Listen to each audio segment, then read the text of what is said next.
दोस्तों, एक बार फिर स्वागत है आपका अपने YouTube channel teaching point GK में।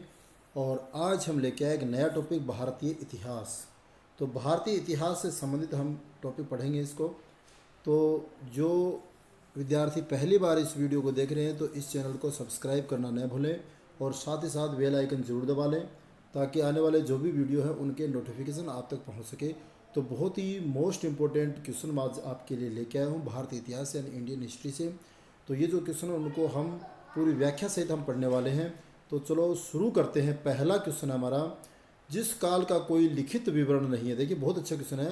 जिस काल का कोई लिखित विवरण उपलब्ध नहीं होता उसे क्या कहा जाता है।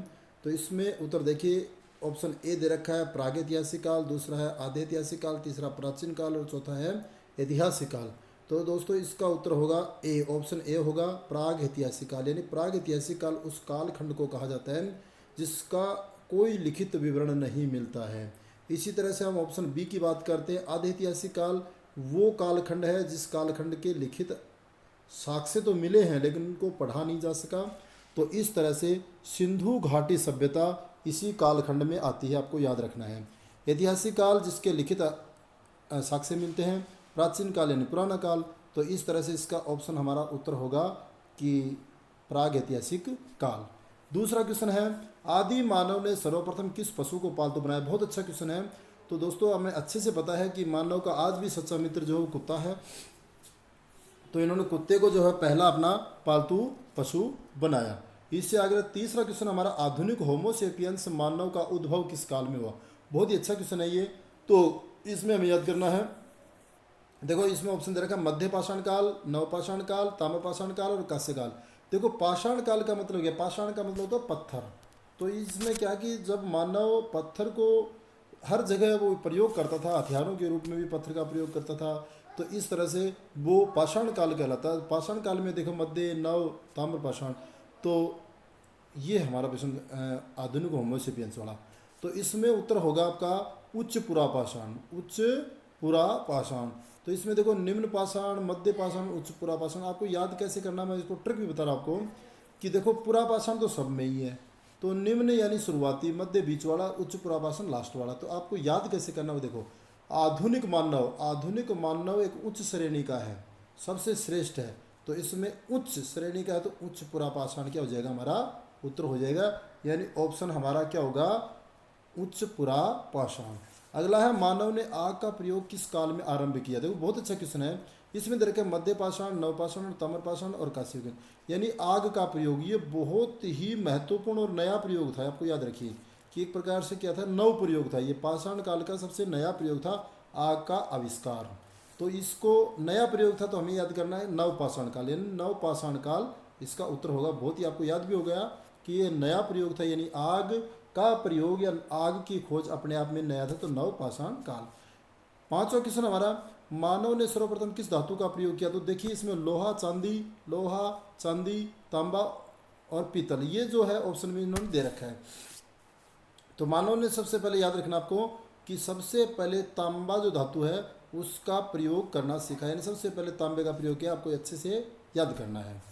इसके बाद देखिए अगला है अपना कि मानव द्वारा उपयोग में लाई गई पहली फसल कौन सी थी। देखो बहुत अच्छी बात है, पहला धातु हमने कहा तांबा और पहली फसल जो है वो आपको याद करनी है गेहूँ। ये आपको अच्छे से याद रखना। कई विद्यार्थी सोचते हैं कि बाजरा गेहूँ से पहले हो। देखो बाजरा जो है वो अफ्रीका से आया हुआ पौधा है, वो हमारा पौधा ही नहीं है।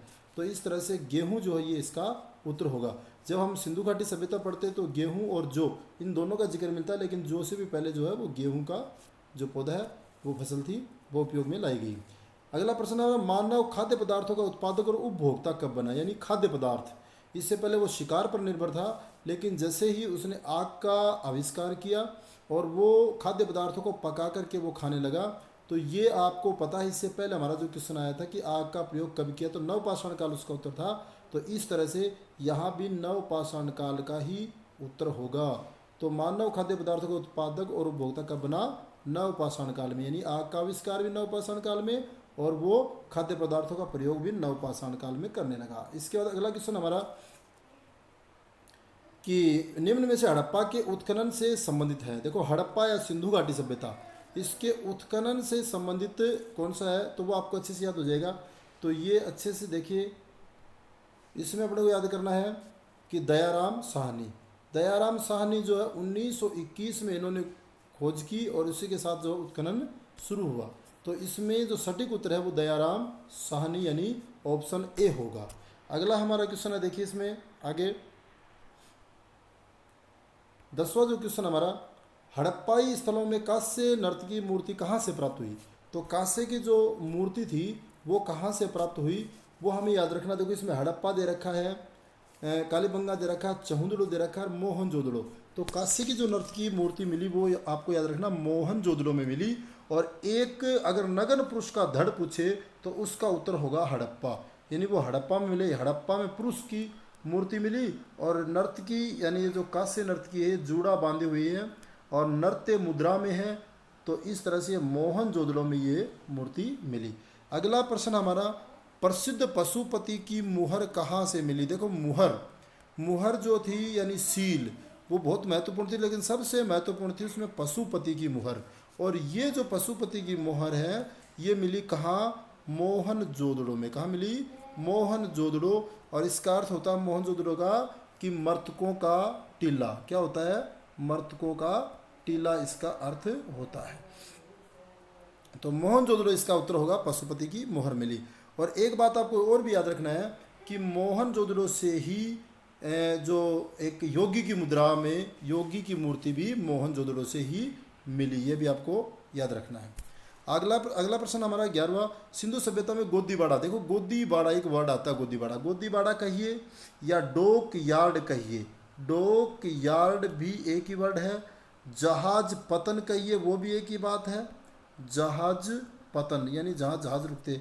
या फिर इसको आप बोल सकते हो बंदरगाह है, बंदरगाह बोलिए, एक ही बात है ये सभी एक ही बात है। तो बंदरगाह हो या गोदीबाड़ा हो एक ही बात है। ये जो है कहाँ साक्ष्य मिला, तो देखो गोदीबाड़ा सिंधु घाटी सभ्यता में दो बंदरगाह कहाँ कहाँ मिले। एक तो मिला आपको याद रखना है सूरकोटड़ा, दोनों गुजरात में है, सूरकोटड़ा। और एक स्थान आता लोथल। इन दोनों में बंदरगाह मिला, इन दोनों में ये बंदरगाह थे, प्रसिद्ध बंदरगाह थे सूरकोटड़ा और लोथल। लेकिन इनमें क्वेश्चन में देखो क्या अंतर है कि सूरकोटड़ा और लोथल दोनों ही बंदरगाह थे, लेकिन लोथल से एक लथपथ जहाज का साक्ष्य मिला, यानी साक्ष्य लोथल में मिला। दोनों जगह बंदरगाह जरूर था, लेकिन जो साक्ष्य मिले वो कहाँ से मिले, लोथल से मिले। तो यहाँ उत्तर हमारा क्या होगा, लोथल। यदि इसमें सूरकोटड़ा भी ऑप्शन में आता तो भी हमारा लोथल ही उत्तर होता, क्योंकि लोथल में क्या मिले, साक्ष्य मिले। दोनों जगह बंदरगाह जरूर थे, लेकिन जहाज के जो अवशेष मिले वो लोथल में। याद कैसे करोगे कि लोथल में मिट्टी से लथपथ क्या मिला, जहाज मिला। इस तरह हम याद कर सकते हैं। अगला क्वेश्चन हमारा 12वां क्वेश्चन,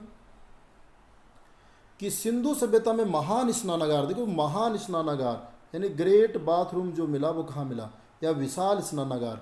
विशाल स्नानागार अगर जब भी आ जाए तो आपका उत्तर होगा मोहनजोदड़ो, यानी मोहनजोदड़ो की सबसे प्रसिद्ध जो इमारत है वो क्या है, महान स्नानागार। ये आपको याद रखना है।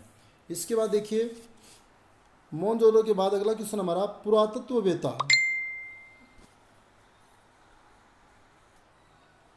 पुरातत्ववेत्ता सिंधु सभ्यता की सर्वमान्य तिथि क्या है। तो इसमें देखिए कि सिंधु सभ्यता की सर्वमान्य तिथि, सर्वमान्य जो तिथि है वो आपको याद रखना है कि 2350 से लेकर के 1750 ईसा पूर्व की जो तिथि है वो सबसे सटीक तिथि आती है। और ऑप्शन में कभी आपको ऐसा नहीं मिले तो आपको ये याद रखना है कि इसके सबसे नज़दीक जो भी आंकड़ा है वही आपका उत्तर होगा। तो इसके सबसे नज़दीक आंकड़ा देखिए इसमें कौन सा है, 2400 से लेकर के 1800 ईसा पूर्व है। तो ये सबसे सही होगा, आपको याद करना 2350 से 1750 ईसा पूर्व ये सिंधु सभ्यता की सर्वमान्य तिथि है कार्बन 14 पद्धति के आधार पर। अब इसके बाद देखिए अगला हम क्वेश्चन करेंगे, भारत में मूर्ति पूजा का आरंभ कब से माना जाता है। तो मूर्ति पूजा सिंधु सभ्यता से ही माना जाता है, आपको अच्छी याद रखना है। जो वैदिक सभ्यता है उस वैदिक सभ्यता में यज्ञ हवन ज़्यादा मिलते हैं, लेकिन सिंधु सभ्यता में मूर्ति पूजा के अवशेष ज़्यादा मिलते हैं। तो आपको अच्छे से याद रखना, सिंधु सभ्यता में आरंभ काल माना जाता है। और यहाँ योगी की मूर्ति भी मिली है, इसी तरह से महिलाओं की मूर्ति भी मिली है। इसके बाद देखो अगला है, ऋग्वैदिक आर्य किसकी पूजा करते थे। देखो ऋग्वैदिक आर्य जो है ऑप्शन है इसमें देखो, पहला है प्रकृति की, दूसरा गाय की, तीसरा वृक्ष की और चौथा है माता की। देखिए गाय की पूजा करते थे वो, वृक्षों की पूजा करते थे। अब देखो इनमें वृक्ष भी आ गया अलग अलग और गाय भी आ गया। हमें याद रखना है कि सटीक जो उत्तर है वो देखो गाय और वृक्ष पहाड़ नदियाँ सब की पूजा करते थे, तो प्रकृति सबसे सटीक उत्तर होगा। इसमें क्या उत्तर होगा? प्रकृति। सबसे सटीक उत्तर जो होगा वो प्रकृति होगा। इससे आगे देखिए अगला जो क्वेश्चन हमारा 16वां क्वेश्चन है वो देखिए क्या है कि आर्य भारत में सबसे पहले कहाँ बसे। तो देखो आर्य सबसे पहले आपको पता है कि सिंधु नदी जो है वो सिंधु घाटी सभ्यता थी, और सिंधु नदी किनारे किनारे वहीं आकर के कालांतर में आर्य लोग बसते हैं। तो इस जो स्थान इसको बोलते हैं सप्त सिंधु प्रदेश, यानी सप्त यानी 7 जो प्रदेश थे जो सिंधु नदी के किनारे थे उनको हम सप्त सिंधु प्रदेश कहते हैं। पंजाब के आसपास की भूमि इसमें आती है, तो इसका उत्तर हो जाएगा सप्त सिंधु प्रदेश। आगे देखो दूसरा ऑप्शन दे रहा है गांगेय घाटी। आपको याद रखना शुरुआत में सप्त सिंधु प्रदेश में आए और अंतिम समय जो उनका है यानी बाद में वो कहाँ बस गए थे? गंगा घाटी में, गांगेय घाटी। तो इस तरह से आपको याद रखना सप्त सिंधु प्रदेश आपको याद करना है। अगला जो हमारा क्वेश्चन है वो देखिए क्या है। अगला क्वेश्चन अपना 17वां जो क्वेश्चन आर्यों का जो मूल स्थान था। देखो बहुत अच्छा क्वेश्चन है ये कि आर्यों का जो मूल स्थान था वो कौन सा है। देखो इसमें इन बात को लेकर के कई मतभेद हैं कि दयानंद सरस्वती कहते हैं कि ये जो तिब्बत से आए थे। इसी तरह से अपने जो बाल गंगाधर तिलक हैं, बाल गंगाधर तिलक, वो कहते हैं आर्कटिक क्षेत्र, यानी ये आर्कटिक जो क्षेत्र है वो कौन सा है? उत्तरी ध्रुव क्षेत्र। तो उत्तरी ध्रुव से ये लोग आए, ये मानते हैं कौन? बाल गंगाधर तिलक। और दयानंद सरस्वती इसको तिब्बत से मानते हैं। तो इस तरह से इसमें काफ़ी मतभेद हैं, लेकिन जो सर्वमान्य है वो एशिया मध्य एशिया सिद्धांत, यानी ईरान या मध्य एशिया या एशिया माइनर, ये इसका उत्तर होगा आर्यों का मूल निवास स्थान। और इसको जो कहने वाले हैं वो कौन है? Max Muller. ये भी याद रखना आपको, मैक्स मुलर। तो मैक्स मुलर जो हैं वो हैं जर्मनी के हैं मैक्स मुलर, और इन्होंने ये सिद्धांत दिया कि ये मध्य एशिया से आए थे। इसके बाद देखो अगला, प्रसिद्ध गायत्री मंत्र किस वेद में है? बहुत अच्छा क्वेश्चन है ये भी। तो प्रसिद्ध गायत्री मंत्र आपको याद रखना है चारों वेदों में, ऋग्वेद में इसका जिक्र मिलता है, और ये सोम देवता को समर्पित है। किसको है? सोम को समर्पित है, और विश्वामित्र द्वारा रचित है ये भी याद रखना आपको। अगला क्वेश्चन हमारा वो देखिए 19वां क्वेश्चन है सत्यमेव जयते। सत्यमेव जयते उक्ति कहाँ से ली गई है? तो सत्यमेव जयते जो है ये आपको याद रखना है कि ये जो उक्ति है ये कहाँ से लिया गया? मुंडकोपनिषद से, मुंडक उपनिषद से लिया गया है। और सत्यमेव जयते ये देवनागरी लिपि में लिखा गया है, ये भारत का आदर्श वाक्य है। ये आपको याद रखना है कि भारत का ये क्या है? आदर्श वाक्य है। कौन सा? ये सत्यमेव जयते। हमारा जो ये राष्ट्रीय जो चिन्ह है, जो सिंह स्तंभ है, राष्ट्रीय प्रतीक, उसमें भी नीचे सत्यमेव जयते लिखा है, जिसका अर्थ सत्य की विजय होती है। हमारा आदर्श वाक्य है, मुंडक उपनिषद से ये लिया गया है। ये आपको अच्छे से याद रखना है। अगला है ऋग्वेद का नवा मंडल किस एक को समर्पित है? आपको याद रखना है नवा मंडल 9 यानी सोम को। देखो 9 में भी हम क्या लिखते हैं? ओ की मात्रा आती है, सोम में भी ओ की मात्रा आ रही है, तो ये सोम देवताओं को समर्पित है। ऋग्वेद का कौन सा मंडल? नवा मंडल। तो ये आपको याद रह जाएगा सोम। अगला जो हमारा क्वेश्चन है वो देखिए कि निम्न में से प्राचीन वेद कौन सा है? देखो सबसे प्राचीन, तो सबसे प्राचीन है ऋग्वेद। देखो 4 वेद हैं, ऋग्वेद, यजुर्वेद, सामवेद, अथर्ववेद। तो ऋग्वेद सबसे प्राचीन है, और अथर्ववेद सबसे बाद में जोड़ा गया। तो सबसे नवीन जो वेद हुआ वो कौन सा हुआ? अथर्ववेद। और सबसे प्राचीन वेद कौन सा हुआ? ऋग्वेद। ये आपको याद रखना है। आगे देखो उत्तर वैदिक काल में इंद्र का स्थान किस देवता को मिला? बहुत अच्छा क्वेश्चन है। देखो पहले बता दिया उत्तर वैदिक काल में इंद्र का स्थान, इसका मतलब इससे पहले का जो कालखंड है। देखो आपको कालखंड बता रहा हूँ मैं। एक तो था ऋग्वेदिक काल, प्रारंभिक जो काल है उसको बोलते हैं ऋग्वेदिक काल, और दूसरे को बोलते हैं उत्तर वैदिक काल। तो इस तरह से ऋग्वेदिक काल जो है उस काल का जो प्रमुख देवता थे वो कौन थे? इंद्र। लेकिन उसके बाद में उत्तर वैदिक काल, देखो उत्तर वैदिक यानी बाद का जो काल है उसमें प्रजापति का स्थान होगा। जो इंद्र का स्थान था वो प्रजापति ने ले लिया। तो इस तरह से आपको याद करना है। आगे देखो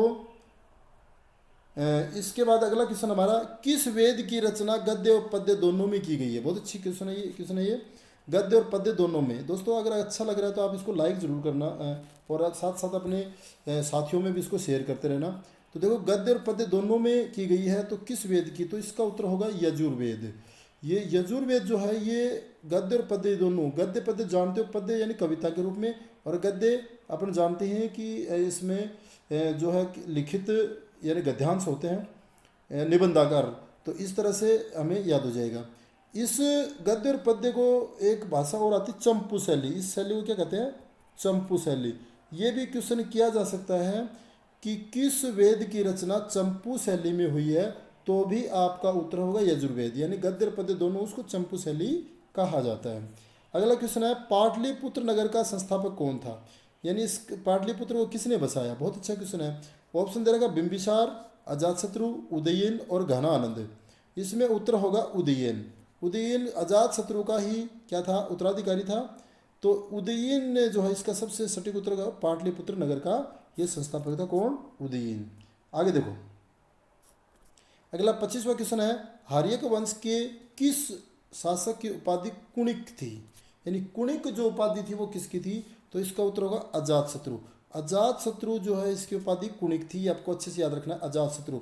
और अजातशत्रु के ही काल में पहली बौद्ध संगीति, 4 बौद्ध संगीति जो हुई, उस 4 बौद्ध संगीति में अजातशत्रु के काल में, ये आपको याद करना है राजगृह में, ये राजगृह में हुई थी पहली बौद्ध संगीति। और वो बौद्ध संगीति हर्यक वंश के अजातशत्रु के काल में हुई थी, और इसको कुणिक की उपाधि भी प्राप्त थी। ये इस तरह से आपको प्रश्न याद हो जाएगा। अगला जो हमारा क्वेश्चन है वो देखिए क्या क्वेश्चन है, बहुत ही इंपॉर्टेंट क्वेश्चन है, बढ़िया क्वेश्चन है, बहुत अच्छे क्वेश्चन लेके आए हम आपके लिए। इसमें सिकंदर के समय मगध पर किसका शासन था, सिकंदर के समय। बहुत अच्छा, ये देखो सिकंदर के समय मगध पर किस, देखो सिकंदर जो है उसके समय ये मकदूनिया का शासक था, मकदूनिया के राजा फिलिप का बेटा था, ये आपको याद रखना है। तो उस समय नंद वंश के अंतिम राजा घनानंद का राज था, किसका राज था, घनानंद का। तो घनानंद जो था वो अंतिम राजा था किसका, नंद वंश का। और इसी राजा को हरा करके चंद्रगुप्त मौर्य ने और मौर्य वंश की नींव डाली थी।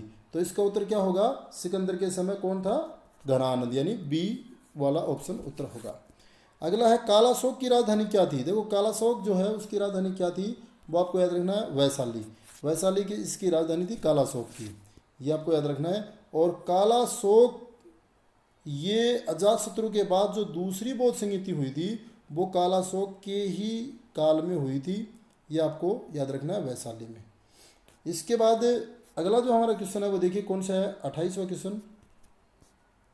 निम्न में से किसे सर्व छत्रांतक अर्थात क्षत्रियों को नष्ट करने वाला, नाश करने वाला कहा गया है, ये आपको याद करना है।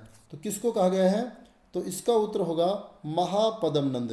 देखो महापद्म नंद कौन था, जो नंद वंश है उस नंद वंश का पहला शासक तो महापद्म नंद था, और अंतिम था कौन, घनानंद।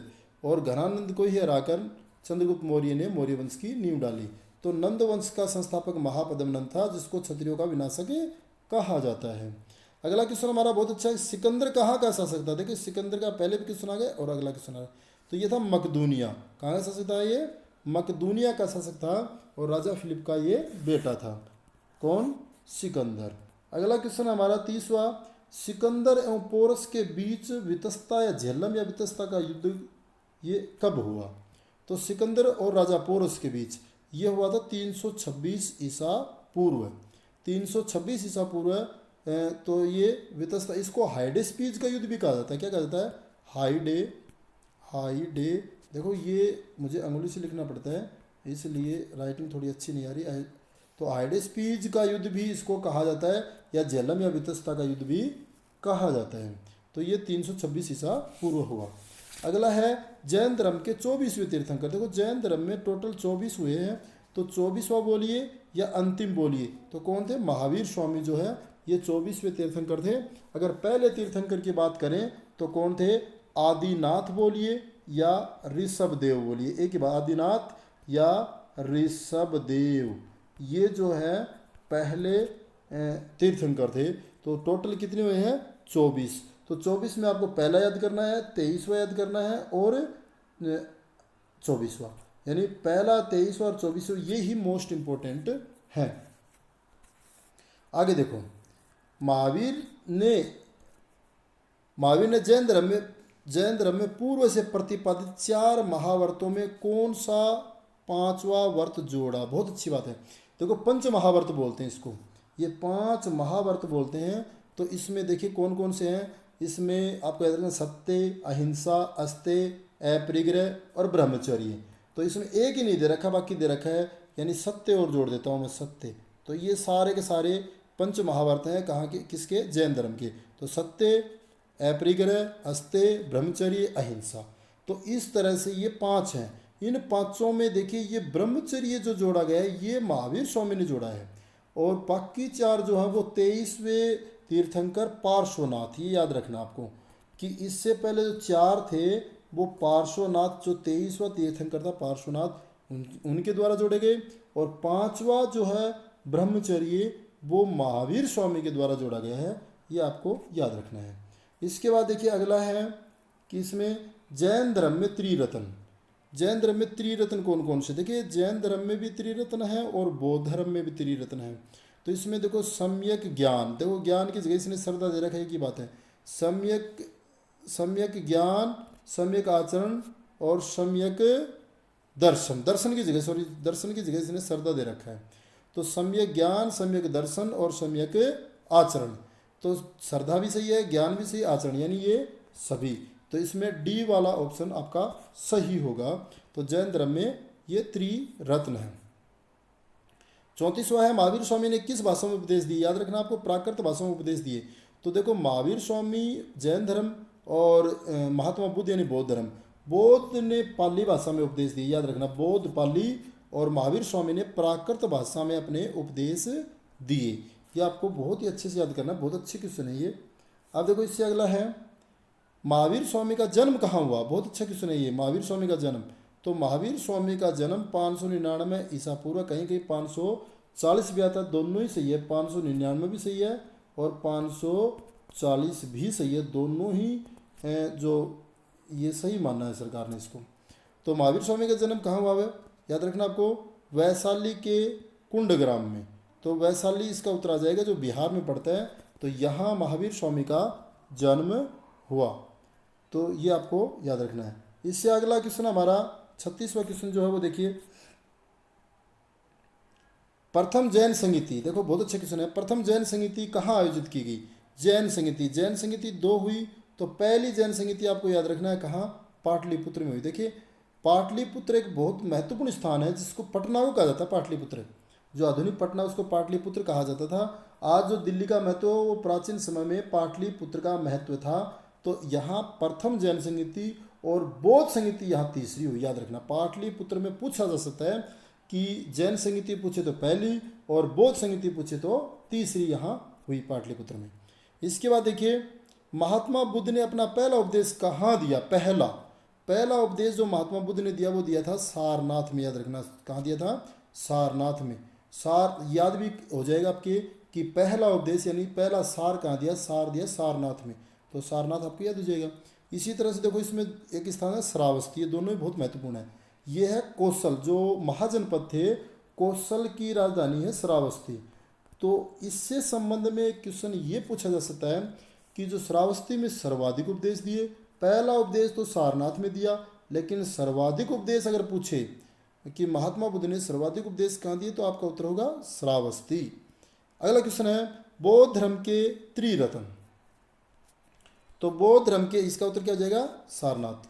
अब बौद्ध धर्म के त्रिरत्न कौन से? देखो, बुद्ध, धम्म और संघ, ये सारे ही है, बिल्कुल सही है कि बुद्ध, धम्म और संघ। और इसमें जैन धर्म के त्रिरत्न हमने पढ़ा था कि सम्यक ज्ञान, सम्यक दर्शन और सम्यक चरित्र। तो वो जैन धर्म के त्रिरत्न थे, यहाँ बौद्ध धर्म के। अब अगला है, महात्मा बुद्ध द्वारा दिए गए प्रथम उपदेश को क्या कहा जाता है? बहुत अच्छी बात है कि पहला उपदेश दिया कहाँ? सारनाथ में, हमने पढ़ लिया। लेकिन उस उपदेश को कहा क्या जाता है? तो इसमें देखो, पहला ऑप्शन है महापरिनिर्वाण, महाविनिष्कर्मण और धर्म चक्र परिवर्तन। मैं ये तीनों ही बता देता हूँ आपको ये क्या है। देखो, महापरिनिर्वाण क्या है? महापरिनिर्वाण है कि जो मोक्ष प्राप्ति यानी महात्मा बुद्ध की जो मृत्यु है उसको बोलते हैं महापरिनिर्वाण। इसी तरह से महात्मा बुद्ध ने जो वैशाख पूर्णिमा के दिन घर छोड़ा उसको बोलते हैं महाविनिष्क्रमण। निष्क्रमण यानी बाहर, घर से बाहर चले गए यानी घर को छोड़ दिया, उसको बोलते हैं महाविनिष्क्रमण।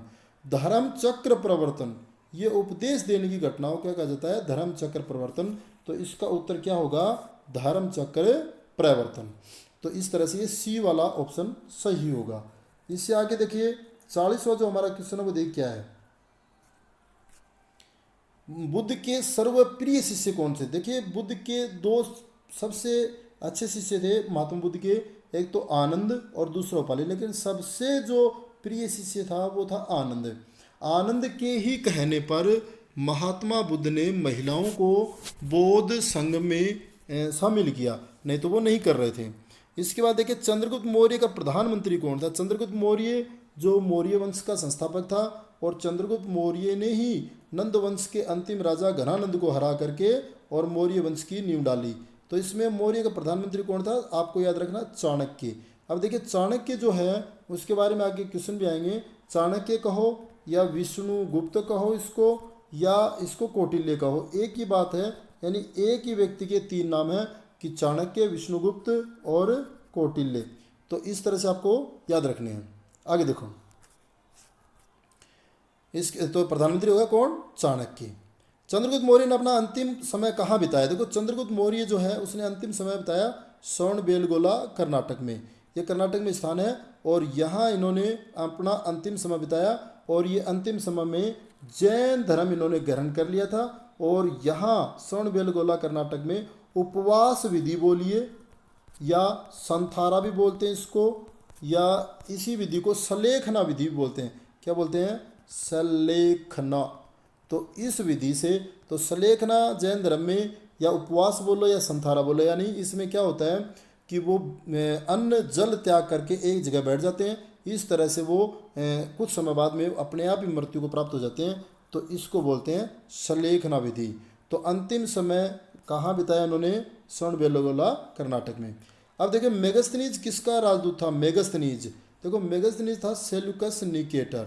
ये यूनान का शासक था सेल्यूकस निकेटर, और इसने चंद्रगुप्त मौर्य के दरबार में अपना राजदूत भेजा मेगस्थनीज को। और मेगस्थनीज की पुस्तक है वो इंडिका, ये आगे भी आएगी अपना क्वेश्चन में। इस हिसाब से बहुत ही अच्छे क्वेश्चन देखिए, इसको आप बहुत अच्छे से पढ़ना।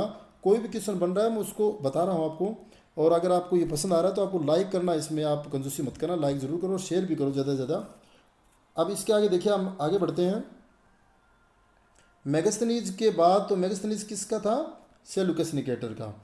इसके बाद देखिए चंद्रगुप्त मौर्य ने अपना अंतिम दिनों में किस धर्म को अपनाया? ये मैं पहले बता दिया कि अंतिम समय कहाँ बिताया था? श्रवणबेलगोला कर्नाटक में। तो इन्होंने जैन धर्म को अपनाया। कहाँ अपनाया? जैन धर्म को। और जैन धर्म के एक जो थे वो जैन भिक्षु वो थे भद्रबाहु जो थे, उनसे इन्होंने शिक्षा ग्रहण की और जैन धर्म में दीक्षित हुए। तो याद रखना चंद्रगुप्त मौर्य जैन धर्म अपनाया। अगला क्वेश्चन है अर्थशास्त्र की किसकी रचना? अर्थशास्त्र देखो बहुत अच्छा क्वेश्चन है ये। अर्थशास्त्र किसकी रचना है? तो यह है कौटिल्य की रचना है। कौटिल्य कहो, विष्णुगुप्त कहो या इसको चाणक्य कहो। तो अर्थशास्त्र इसकी बहुत अच्छी करती है इसकी, कौटिल्य की। और अर्थशास्त्र जो है आपको एक बात और याद रखना, इसकी भाषा संस्कृत है। ये अच्छे से याद रखना, संस्कृत इसकी भाषा किसकी? अर्थशास्त्र की। और इसका जो विषय है, ये क्वेश्चन पूछा जाता है क्या विषय है, इसमें क्या जिक्र है? तो आपको करना है प्रशासन और इसमें राजनीति है। न कि अर्थशास्त्र ये नहीं देखना आपको धन से संबंधित नहीं है, प्रशासन और राजनीति का इसमें जिक्र किया गया है कि किस तरह से प्रशासन चलना चाहिए। तो ये बहुत अच्छी बात इसमें बताई गई है। तो अर्थशास्त्र किसकी रचना हुई? कौटिल्य की। अशोक ने कलिंग पर कब आक्रमण किया? देखो कलिंग पर आक्रमण कब किया? तो इसमें ऑप्शन है 269 ईसा पूर्व, 261 ईसा पूर्व, 324 और 326। देखो ये तिथियां मैं बताऊँ, 326 इससे पहले आई थी कि सिकंदर ने भारत पर आक्रमण किया, ये आपको अच्छे याद रखना है। 269 ईसा पूर्व ये तिथि है अशोक ने राज तिलक की, अशोक का राज तिलक हुआ। और इसके 8वें वर्ष यानी 261 ईसा पूर्व है, और इसने कलिंग जो उड़ीसा में पड़ता है जिसकी राजधानी थी तोसली, वहाँ 261 ईसा पूर्व इसने आक्रमण किया और इस आक्रमण के बाद जनसंहार को देख करके अशोक ने अपना मानस बदल दिया और अशोक ने जीवो और जीने दो का सिद्धांत दिया और तलवार का त्याग कर दिया और इसने बौद्ध धर्म ग्रहण किया था। ये आपको याद रखना उपगुप्त के कहने पर। अगला देखिए, इसमें अगली बात है कलिंग पर आक्रमण क्या हो गया। इंडिका किसकी रचना है, इंडिका किसकी रचना ये आपको देखना है। तो ये देखो मेगस्थनीज दे दिया, टोलमी दे दिया, प्लिनी दे दिया, चंद्रगुप्त मौर्य। तो हमने इससे पहले पढ़ा कि इंडिका किसकी रचना, मेगस्थनीज की। तो मेगस्थनीज की यानी मेगस्थनीज सेल्यूकस निकटर का राजदूत था जिसकी रचना इंडिका। आपको याद भी रह जाए, मेगस्थनीज बोलोगे तो खनीज खनीज नाम निकलेगा। तो इसने इंडिका पुस्तकें लिखी थी, ये आपको याद होना चाहिए। आगे देखो, बौद्ध धर्म के प्रचार के लिए, बौद्ध धर्म के प्रचार के लिए अशोक ने किसे श्रीलंका भेजा। देखो अशोक ने, मैंने बताया था कि उपगुप्त के कहने पर अशोक ने बौद्ध धर्म स्वीकार कर लिया और इसने अपने पुत्र महेंद्र और पुत्री संघमित्रा इन दोनों को बौद्ध धर्म के प्रचार के लिए श्रीलंका भेजा। तो इसमें ए और बी दोनों ऑप्शन आएंगे, तो इसमें ऑप्शन हो जाएगा डी। डी बिल्कुल सही हो जाएगा। ए और बी यानी महेंद्र इसका पुत्र था और संघमित्रा इसकी पुत्री थी। इन दोनों को इसने भेजा श्रीलंका में। अगला क्वेश्चन है 49 का, अशोक के शिलालेखों को सर्वप्रथम किसने पढ़ा। बहुत ही मोस्ट इंपोर्टेंट क्वेश्चन है ये कि अशोक के शिलालेखों को सर्वप्रथम किसने पढ़ा। तो सबसे पहले जो पढ़ने वाले थे वो थे जेम्स प्रिंसेप। तो जेम्स प्रिंसेप जो है इन्होंने सबसे पहले इनको पढ़ा। एक क्वेश्चन और आता है इसमें, आपको याद रखना है कि पता किसने लगाया। अशोक के शिलालेखों का पता लगाया, वो लगाया था पाद्रे टिपेन थेलर। पाद्रे टिपेन थेलर, इसने तो सबसे पहले पता लगाया था और पढ़ने में सफलता प्राप्त की थी जेम्स प्रिंसेप। तो ये तो पढ़ने में सफलता प्राप्त की थी और पाद्रे टिपेन थेलर ने इसका पता लगाया था अशोक के शिलालेखों। तो दोस्तों आज ये 49 क्वेश्चन, और इसके बाद हम दूसरे वीडियो में बाकी जो प्रश्न हैं वो उसमें मैं आप जल्द ही लेकर आऊँगा। और यदि आपको मेरा वीडियो ये पसंद आया तो आप इसको शेयर करें, लाइक करें और इस चैनल को सब्सक्राइब करें। मिलते हैं अगले वीडियो में, तब तक के लिए जय हिंद, जय भारत।